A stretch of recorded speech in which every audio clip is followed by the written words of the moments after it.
pleased to be working with Indiana University, my alma mater, on this project. This is the first of 6 deep dives into subject areas. Senator Coons gave a good introduction when he spoke of the shortages that most manufacturers see around the country for skilled workers. And what we're talking about in manufacturing in the 21st century is not just repetitive jobs requiring little training, but highly skilled jobs in engineering, technology, problem solving, and communications. As the senator noted, job openings in manufacturing are at an all-time, or at least a 15-year high, averaging well over 350,000 jobs each month. Many of these jobs are going unfilled. Companies are looking at their location decisions, including foreign companies who want to produce in the United States. These decisions are highly dependent on the availability of a skilled workforce and their ability to work with local communities, community colleges, even high schools to train the people that they need. I'm going to introduce each of our 4 speakers. We have a very diverse and highly skilled panel. Each of them will then speak for a few minutes, giving their perspective. Hopefully we will have time for some interaction with the audience. Let me go through quickly, and the bios of all of these speakers are in your conference materials. First, Ron Alt. Ron was elected president of the Metal Trades Department at the AFL-CIO in 2002, and he recently retired from that position. He has experience with the International Union of Operating Engineers, the International Association of Machinists and Aerospace Workers. Ron himself was an apprentice many years ago at Huntington Ingalls Shipyard. I guess it was called the Norfolk Naval Shipyard in 1971, graduating as a journeyman inside machinist after a 4-year program. Our second speaker is Bob Lerman, Dr. Robert Lerman. He's an Institute Fellow in the Center on Labor, Human Services, and Population at the Urban Institute, and an emeritus professor at American University, and a research fellow at the IZA Research Institute in Bonn, Germany. Bob is one of the leading experts, not only in the United States, but in the world on the apprenticeship model of training. He has served on the National Academy of Sciences and on the U.S. Post-Secondary Education and their panel on the post-secondary education and training system. Bob has a PhD in economics from MIT. Our third speaker is Sue Smith. She's the Vice President for Technology and Applied Sciences Division and Corporate Executive for Advanced Manufacturing at Ivy Tech Community College in Indiana, which is the nation's largest community college system. She's been with Ivy Tech for over 25 years in a variety of roles. She began as a manager at Ivy Tech's Columbus campus in 1990, where she developed industrial apprenticeship programs that grew to include over 800 participants. In the last few years, she's worked with all 14 Ivy Tech regions to improve sales and delivery functions in the manufacturing industries. And our fourth speaker is Mike Petters. Mike is the president and CEO of Huntington Ingalls Industries, America's largest military shipbuilding company and a provider of manufacturing, engineering, and management services to the nuclear energy, oil, and gas markets. Mike is a graduate of the Naval Academy, had a career in the Navy, then a series of increasingly responsible jobs in industry. He's been with Huntington Ingalls for a good number of years. Huntington Ingalls has one of the world's, or the country's oldest and most successful apprenticeship schools that they run themselves to train the sort of highly skilled people you need to build a nuclear submarine or a aircraft carrier. Mike is personally committed to education. As I mentioned, he runs this large and historically important apprenticeship program, but he personally supports the children of his workers from Huntington Ingalls as they strive to advance their own educations. Mike is paid the princely sum each year of $1 and has asked Huntington Ingalls to take the money saved to support scholarships for the children of his employees. Later today, they will announce 78 scholarships for the coming years through Mike's generosity.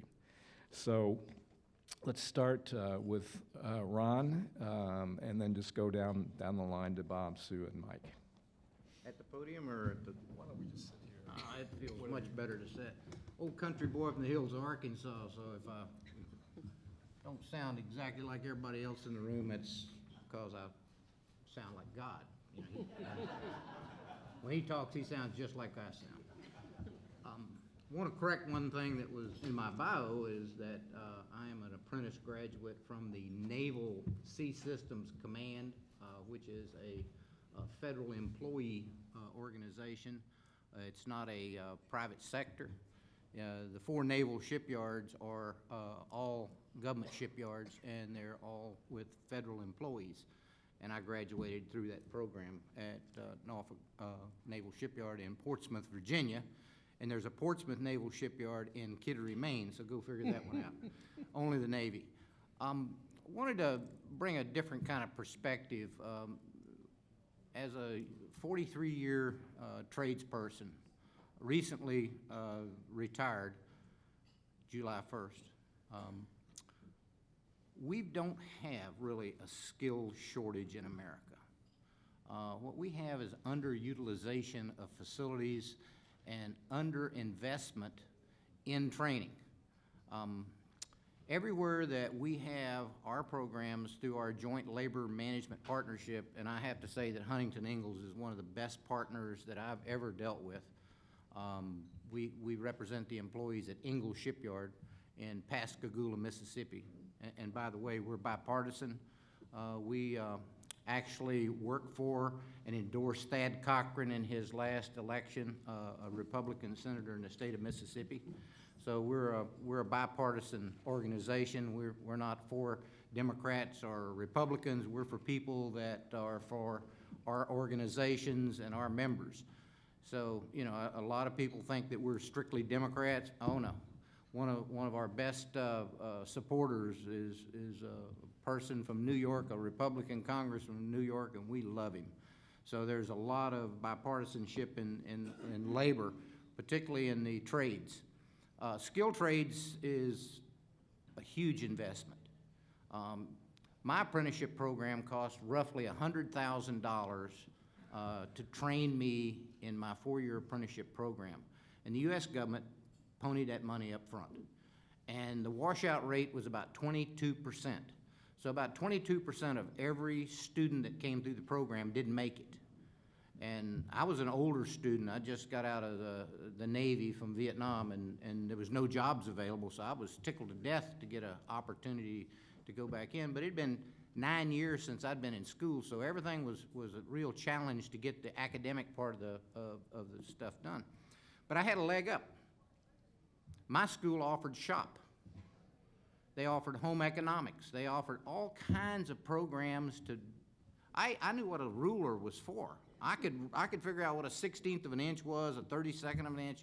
Today, the kids have no idea. We're getting kids out of school today that are having real problems with fractions because they don't need it. They got this. You know, they got this technology, and they don't need to learn math. They don't need to learn those sorts of things. And the schools don't emphasize it. So I had a leg up when I came out of my apprenticeship program because I already had to use paper and pencil and figure out what a 1/64 of an inch was in fractions, convert it to decimals. I knew how to read a micrometer You know, you look at the barrel of a micrometer and it's a vernier scale, and you look at that and, you know, well, what's a vernier scale? They don't even teach that in school. So one of the things that our president, whoever that may be, and I'm not sure it's Hillary Clinton, and I'm not sure it's, what's his name, Trump? You know, right now, I wouldn't take a bet one way or the other which way this election's gonna go. The American people are really, really, really fed up with what's going on in D.C. So, you know, it could go either way. I think a vote for Trump is the middle finger salute to the two-party system in America. So, you know, that could be something that we end up with. But whoever it is, one of the things that they could do is to reinstitute in our public school systems real-life programs to prepare kids that aren't going to college. The 5th largest industry in America is education. And, you know, it was once the noblest of all industries, but now it's become very predatory. So, you know, we would like to see more emphasis from the President of the United States through the Department of Education on preparing kids that aren't going to college for real-life circumstances. In our labor management apprenticeship programs, and we're one of the largest in labor, the metal trades. We've got apprenticeship programs with Huntington Ingalls, we have them with General Dynamics, we have them with the Department of Energy, we have them with nuclear, the National Nuclear Security Agency. We represent all the nuclear facilities in the United States that build bombs and things like that. We have all these apprenticeship programs that we're part of, and we sit on the boards and help set the programs up. But one of the things that we notice is kids coming out of school have about a 50% dropout rate. It's 22 when I was there. Now it's up to almost 50%. And most of the kids aren't taught about the importance of showing up to work. You know, the number one reason people lose their jobs in the United States is not coming to work. And it's that way across every industry. It's not, you know, it's not taught that promptness, it's not taught that work ethics. I mean, there's a lot of things that the Department of Education could do in the public system to start this off. The other thing is we have in every city in America, we have union apprenticeship programs that are running about 25% of capacity. All the tooling, all the trainers, all the syllabuses, the training syllabus, all that's out there. It's not being utilized. And the main reason for it is there's too few employers that are funding apprenticeship programs. And we've seen that up and down the Gulf Coast in our shipbuilding industry. You know, we see Huntington Ingalls as the star performer, and all these other little shipyards stealing our people, paying them a nickel more an hour with no benefits, but of course, but paying them a nickel more an hour instead of training their own. And that's the problem in America, is our manufacturing is to the point where a lot of kids don't believe it's a career choice. We have to turn that around. Manufacturing is the key to the middle class. Without manufacturing, there can be no middle class in America. It just flat won't work. You know, there'll be 3 classes. There'll be the 1%ers, which are already there. There'll be the working poor, and then there'll be the professionals, the engineers, the pharmacists, people like that. And everybody else will be working poor. Without manufacturing, we will have no middle class in America. So it's critically important that we work together, and we're not your enemy. No horns growing out of this old union guy. I don't have a red union student. I mean, we have the same wants, wishes, and all for our workers as you do. We had a 4-week strike, wasn't it, Mike, down in Ingalls? When we came back off that 4-week strike, it was like it never happened. Very professional. Everybody was, no hard feelings. We went right. That was before my time. Yes, that was. That was before your time, Mike. But we had a 4-week strike right after Katrina, and it was mainly because of the problems we had with Katrina. There was no housing, there was no food. I mean, there's all kinds of problems, and the people are just kind of like what's going on with the election this year. People are just pissed off to the 9th degree, and they took it out. No matter what we came up with at the table, it wasn't going to satisfy them. But when we came back to work, we put that ship right out there. The quality, everything went right back to normal. So I can tell you, even when you have work stoppages there, it doesn't carry over. So with that, I'll hush and sit down, or stay seated. Thanks, Mike. Bob?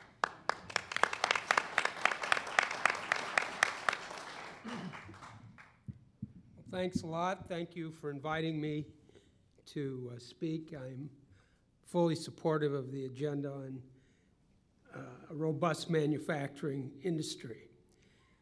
I want to make 3 key points.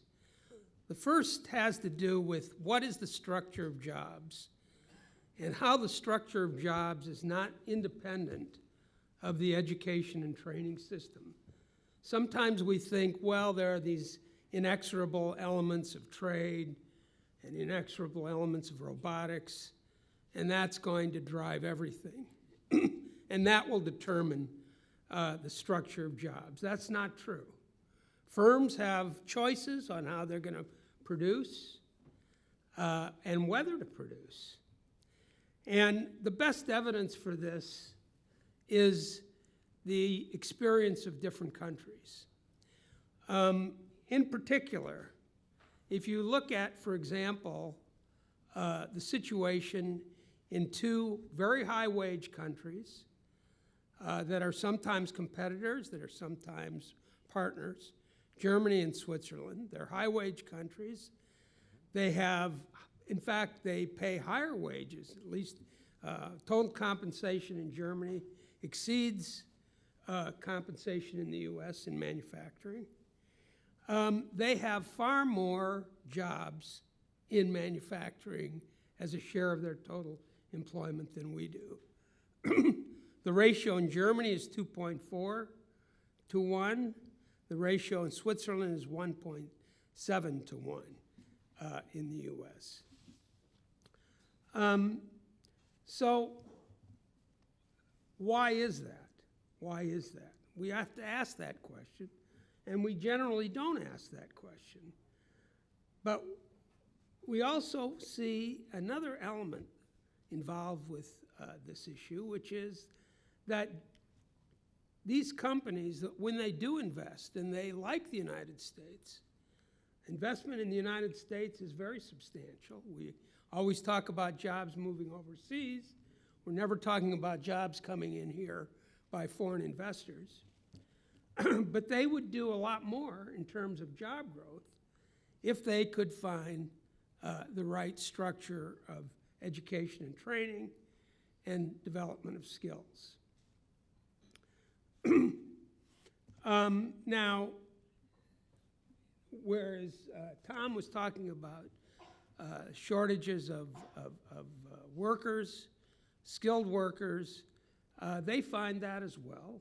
And that's why, for example, it's almost embarrassing to say, but the German embassy started the German Skills Initiative for the United States. Mm-hmm. And they went around to various governors, met with these governors, and the governors were all enthusiastic, but nothing happened. So, so in my view, the reason why they do so well in terms of jobs is their strong and robust and widespread and high-quality apprenticeship system. The second point I want to make is that today we do spend a lot of money on education and training, including education and training for manufacturing. But it's not very effective. And it's certainly not effective compared to a strong alternative, namely apprenticeship. And one of the big reasons is that we have what I would call an academic-only mindset. That almost everything, when we think about skills, and I blame my profession of labor economists for this in part as well, when labor economists talk about skills, what they really are talking about is either educational attainment or test scores on academic tests. Never occupational skills, never employability skills. And yet these are critical skills that make a difference in the real world. So as a result of that conceptualization, we say, well, we need to have more skilled, U.S., what do we need to do? We need to put more money in the education system. And that's what we've been doing, and that has not worked. It hasn't worked in many other countries as well. For example, if you look at France and Spain, they had a big growth in the share of BAs, and they still have very high unemployment, very high youth unemployment especially. If you look at what we spend on one of the key places where supposedly skilled occupational development takes place, in community colleges and in career colleges, there's a lot of spending. So the estimates are that we're talking about 11,000, 12,000 a year if you talk about both what the student spends and what the government spends, just on the tuition. But of course, there's another big cost, which is foregone earnings, that when you go to school, you're not spending time at work earning money. So if you look at all that together, we're talking about $24,000, $25,000 minimum in terms of the cost per year. Yet the outcomes are not great. Graduation rates are abysmal. And even when people do graduate, there's a lot of disappointment in a lot of companies with the absence of real-world experience that people don't get when they're in these programs, except for Ivy Tech, of course. So there's also a mistaken view that the U.S. doesn't spend much on training. And that's because the mistake is that we're not counting all the funding that we spend on community colleges and career colleges. If you look at Pell Grants alone, of which a lot goes toward for people that go to community and career colleges, we're talking about $35 billion, okay? If we took a quarter of that money and put it into high-quality apprenticeship programs, we'd have a very thriving skill development system. And that gets to my third point. So the first point, structure of jobs is dependent on education and training. Second point is that we spend a lot of money with meager results in education and training, especially in skilled trades related to manufacturing. And the third point is, I like to end on a positive note, that we can successfully expand apprenticeship in the United States, but we have to reduce a lot of barriers. Now, many people, when they think about apprenticeship, and there was recently an op-ed in the Wall Street Journal by Ed Lazier, former chairman of the Council of Economic Advisors. I had actually tried to convince him when he was influential to expand apprenticeship. He didn't really listen too much then, but he did have a positive op-ed piece, and he talked about, quote, the German system. And there's a misnomer here that people think it's the German system or the Swiss system. In reality, it's the US system that is tiny. Canada has a higher number, absolute number, of apprentices than we do. And we're 9 times the size. Okay? England now has 500,000 starts in 1 year. We have about 380,000 total. We have about 125,000 starts in 1 year.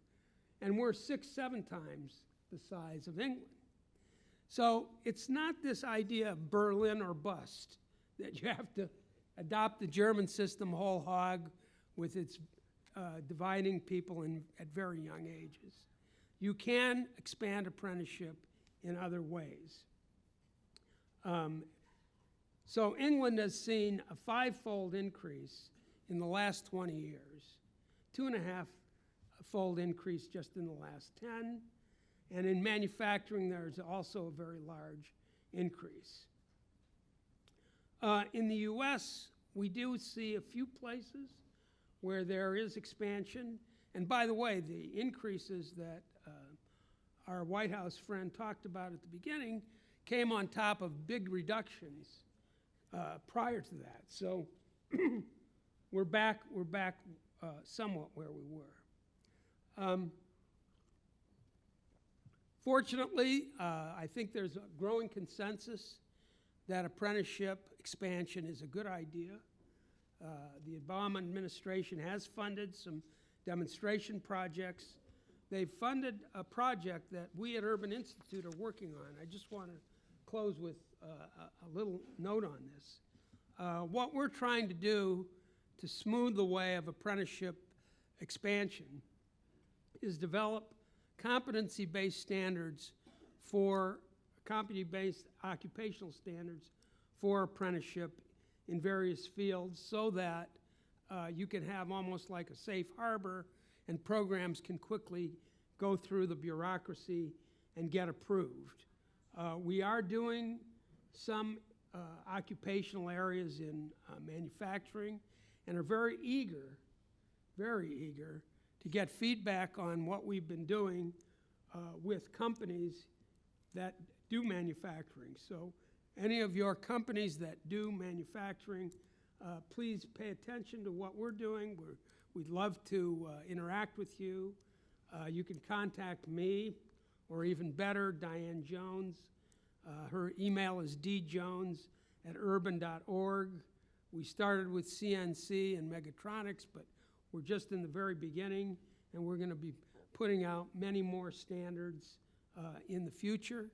And we want to have a lot of interaction with manufacturing companies to make sure that these competency standards make sense. That's djones@urban.org. Thank you.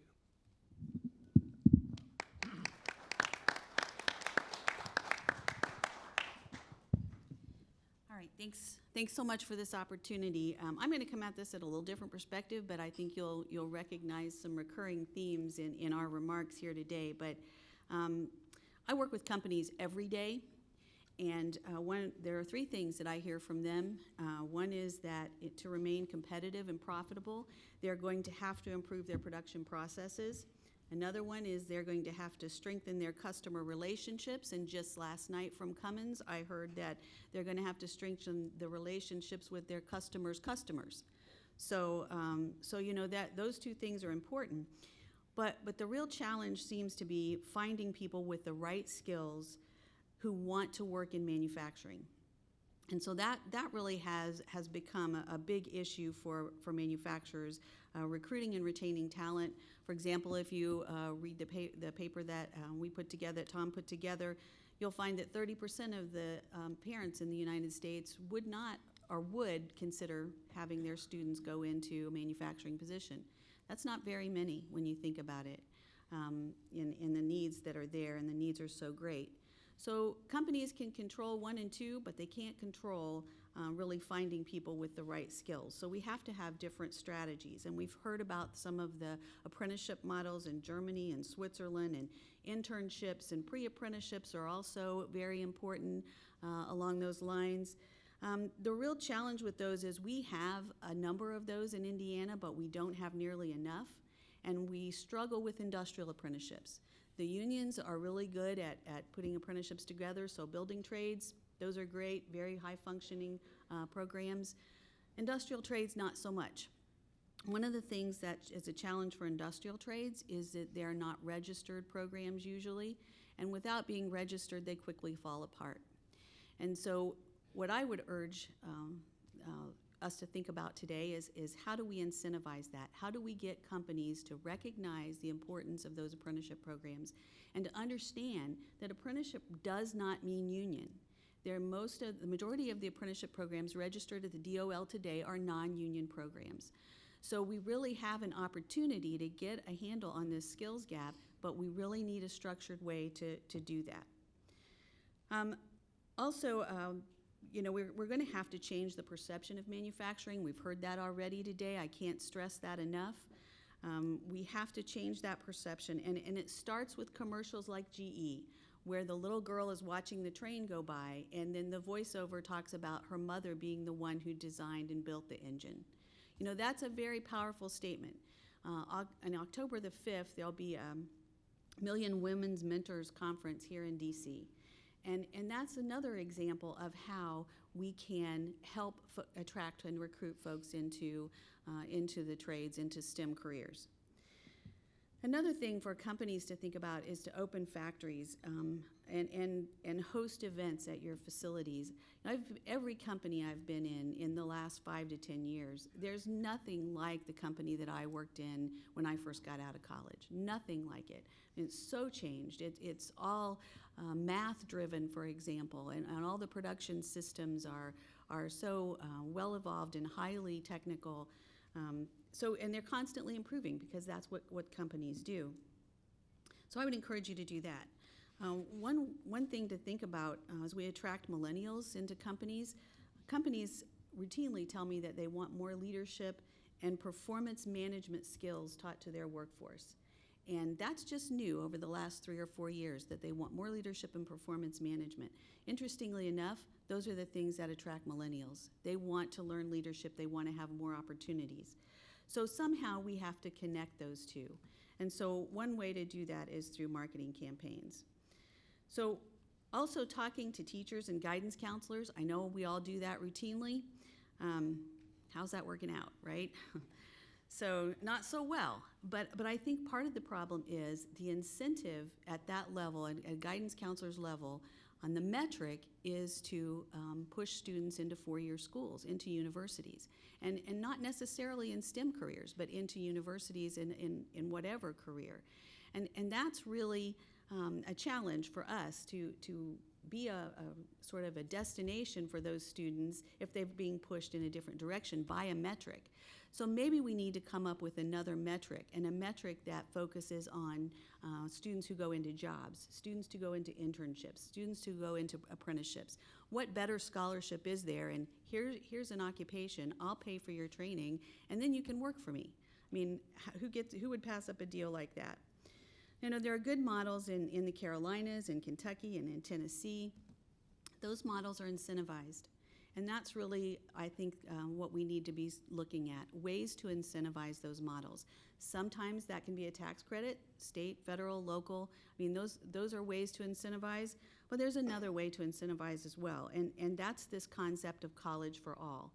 And that's funding for the first 2 years of a college degree, at community college in particular, where it is job-focused, it is occupational-driven, and so we see that in states like Tennessee, we see that in states like Kentucky. We have one county in Indiana who does that, one county. And it's been very successful. But how do we do that? You know, this is an investment that can pay for years. People, it's proven with data that people tend to stay at the community college level, people tend to stay in the community where they went to school. They're gonna pay taxes there, they're gonna raise their families there, they're gonna vote there for the rest of their lives. And so what an investment that is for our cities and towns and counties. So the other thing I want to talk about is companies really need to take charge. I come from manufacturing, so don't let this be done unto you. You know, step up and take charge of this skills gap issue. You are the best people to influence that. And certainly incentivizing it is great, and it will help you stay competitive if we can get that passed. But we have another program in Indiana, and I think Cook is doing some of this. It's called Achieve Your Degree. And what it is it's fee remission, basically, plain and simple, that we sort of lost in the last recession with a lot of companies. But this Achieve Your Degree not only offers up the opportunity for students to go to school, companies give them the capacity to go to school, and they pay for their education. So that's a real opportunity for students, and I know that Huntington Ingalls does some of that as well. The other thing is think about standardizing and recognizing and rewarding education. I mean, the reason education has such a bad rap at the technical level is we don't reward it. We haven't standardized it. Go back to your competency-based education. What does that look like? How do we all agree on that? At Ivy Tech, we've created career paths that offer multiple entry and exit points. And we did that using certifications that are from the Manufacturing Institute and the National Association of Manufacturers. I would encourage you all to take a look at those. We have been able to use those, we've been able to build on those, we've been able to crosswalk those, and we've given students some real opportunities there. So again, look at incentivizing the apprenticeships and really valuing education from a manufacturing and policy perspective.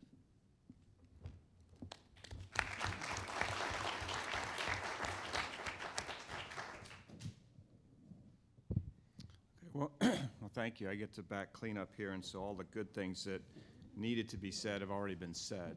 And I also have a chance to speak a little bit later this morning, so I'm going to try not to use those comments here. But in reaction to what I've heard, I guess I have kind of two things, and then we can kind of go to a general discussion, Tom. First of all, many years ago, I was sitting on a panel where we were talking about workforce development, and I was sitting next to the president of a university, and he said in his remarks, he said that the number one correlative statistic in any region or area between economic growth and what drives it is percentage of bachelor's degrees. Now, statistically, I think that he probably had lots of math to pull them up, but he basically said that the higher percentage of bachelor's degrees you have in a community, the higher the level of growth you're going to have in that community. Now, I was sitting next to him, and in my position, we were on the verge of, and in fact, it's now played out, where we were about to hire 10,000 people over the next 10 years. 95% of the people that we were going to hire did not require bachelor's degrees. And that was the largest hiring program in the Commonwealth of Virginia at the time. So how do you reconcile, and I think one of the challenges that we have here today is how do you reconcile this public policy perspective that we want economic growth. The fastest way to get economic growth and the most important way to get economic growth is to create bachelor's degrees. How do you reconcile that with manufacturing? We have lots of really great opportunities for folks that don't require a bachelor's degree. And in fact, I think it's accelerating now because if you think about the pace of change that's going on in what is work, what is the shipbuilder of the future going to be asked to do, right? I would suggest, Ron and I are great friends and we've known each other for a long time. The things that we learned when we began our careers in shipbuilding are going to become less and less relevant to the shipbuilders of the future. And the shipbuilders of the future are going to have to be very proficient at things that we never even knew existed. I mean, when I was at the Naval Academy, I was a physics major and I studied quantum mechanics. I used a slide rule. Imagine doing quantum mechanics with a slide rule, but that's what we did. I'm not sure that the midshipmen at the Naval Academy today even know how to use a slide rule, right? And so that's not an indictment. That's the nature of what we're doing. And I would offer that the change is so fast that if you think the next 30 years are going to look like the last 30 years and that the pace of the last 30 years is kind of indicative of the pace of the next 30 years, you're sadly mistaken. We all remember with our kids, you remember that little experiment you did with when the first time your child came and said, I want an allowance.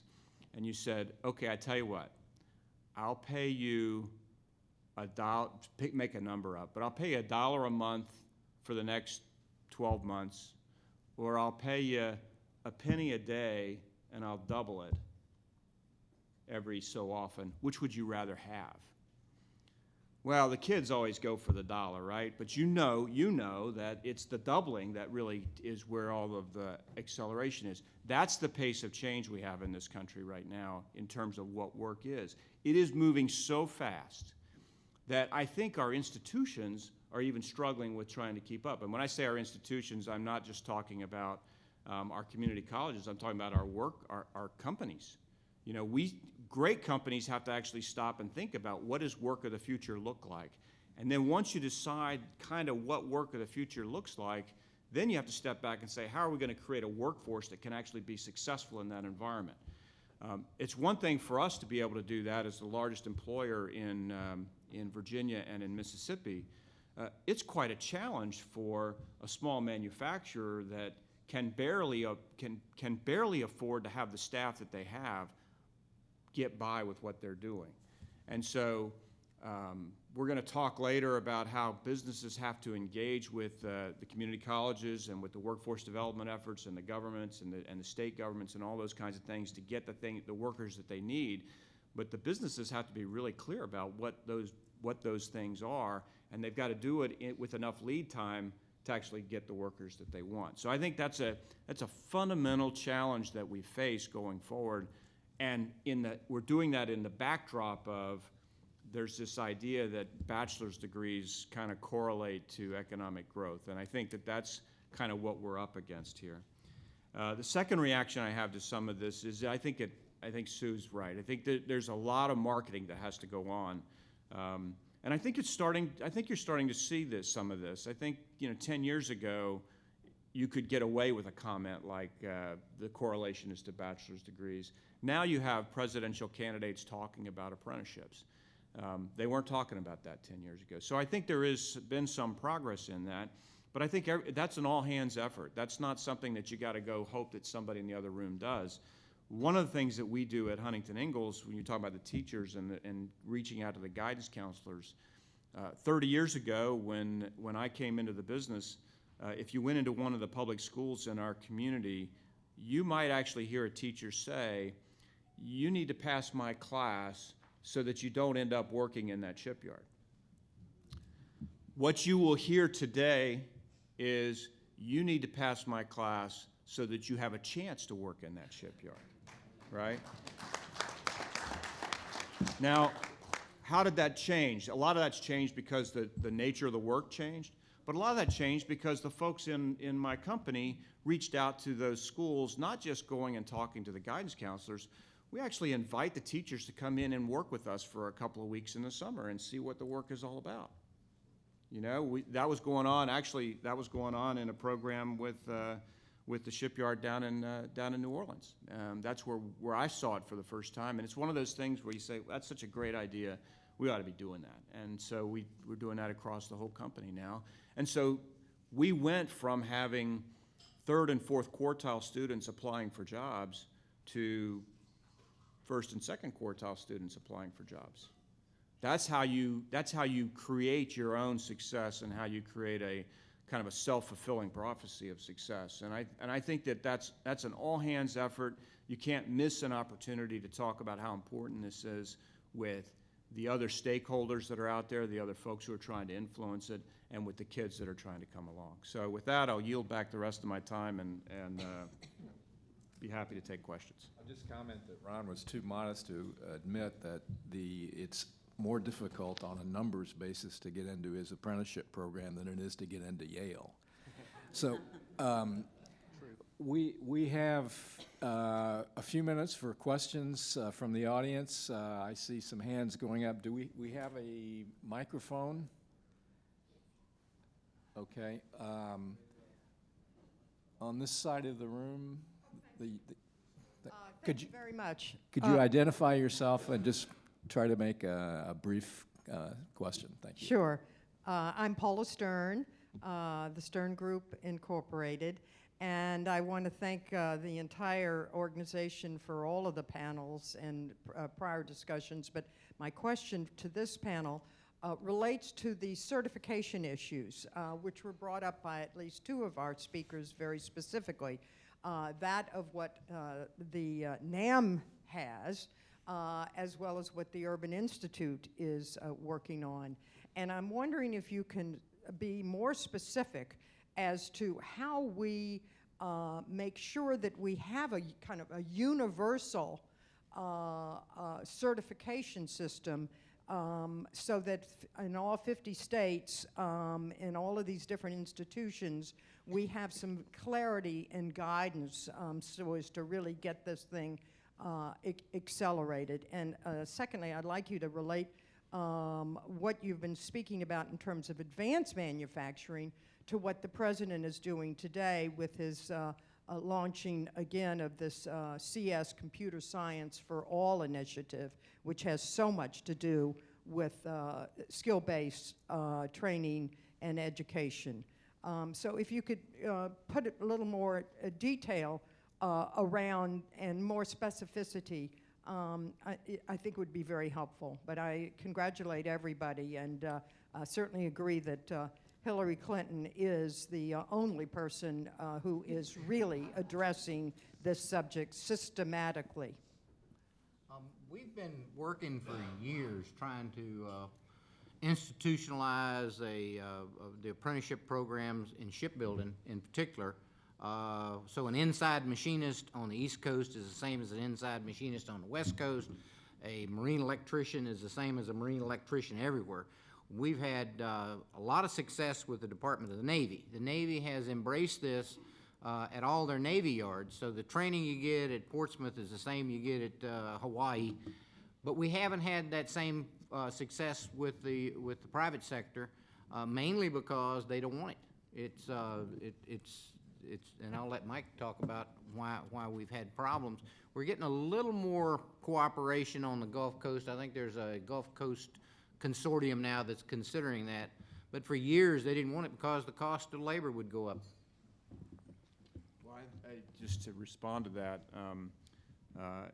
you know, what I see in my business is that the technical specifications of the stuff that we do are so complex that if I were to go out into the community and say I need to hire a welder, the next thing I would do is I'd put that welder into my welding school, and I may be able to get past 4 weeks of an 18-week school because they've got a welding certificate when they show up, but I can't get them to the point where they're qualified to do the work that I need to have done on the ship. So, and I applaud Ron's effort there with the Navy. That, you know, the creating that outside machinist or inside machinist actually has been really good for the Navy yards.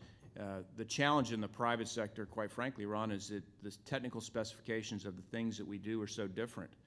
You know, if you think about the way the private sector of the Navy industrial base is set up, each of the yards is kind of program specific, and they have their own kind of set of technical specifications. To be a nuclear machinist at Newport News certainly means that you can be a machinist at, say, at one of the other shipyards on the West Coast, but a machinist at one of the shipyards on one of the West Coast would not necessarily be ready and qualified to be a nuclear machinist at Newport News, just because of the nuclear content. So I think that the structure of the industry creates you know, it's a local requirement that ultimately drives that. You can have these general specifications, but ultimately the work is local, and the local requirement is going to actually drive the specification. And so I think that's where the rub's going to be. But that gives you that gives you a place to start. If you start with the certification, as you said, that at least gives you a place to start. So in answer to your question about what are we doing with the certifications through the Manufacturing Institute and the National Association of Manufacturers, it's a place to start.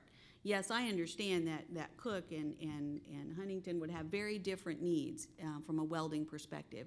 But if we have a certification, then we all know what's in that certification, and you know what to add and what you need to do is on-the-job training. That's great. And I would actually go one step further and say, I'd rather have someone come to me that actually has a certificate in welding so that I can put in my welding school, because I know they know what the job is. Okay. What I can't have is I can't have somebody stand up and show up at the gate and say, hey, you know, I think I might want to be a welder. And about 4, 5, 6 weeks into the program, they find out that, you know, welding means working outside and working in hot places and working in upside-down positions. I'm not sure I want to do that anymore. Yeah. You know, so there is value in the certificates, but it's not the end. Right. You know, it's just a step. So, and we also have an initiative called the Credential Initiative, and there actually is a conference next week, begins on Sunday, I believe, And we'll talk, and we're trying to get a clearinghouse of sorts of all the different credentials and certifications across the country, so that we will have a clearinghouse where you can kind of go and see what each one of those means and see what it is. Back to your computer science question, we've developed and are continuing to develop the same kind of certification outcomes and the same kind of career paths with multiple entry and exit points in our computing and informatics program, even to the point where we have a couple classes and then a boot camp that prepares them for their certification.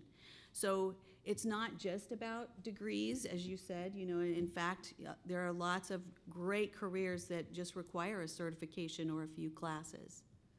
Okay, we have time for perhaps one more question. There is in the back of the room there. Ken Jarbo from the National Academy of Engineering. I want to just put together two comments that Mike just made. One is about the rate of change in all this. We did a study called Making Value for America that talked about how manufacturing has changed. But then you talked about your welding school.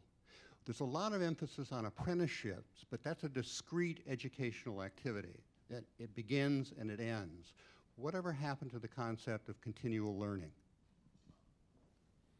Can you talk about how your welding school Look, I mean, builds into that? No, we're in just this little snapshot of time.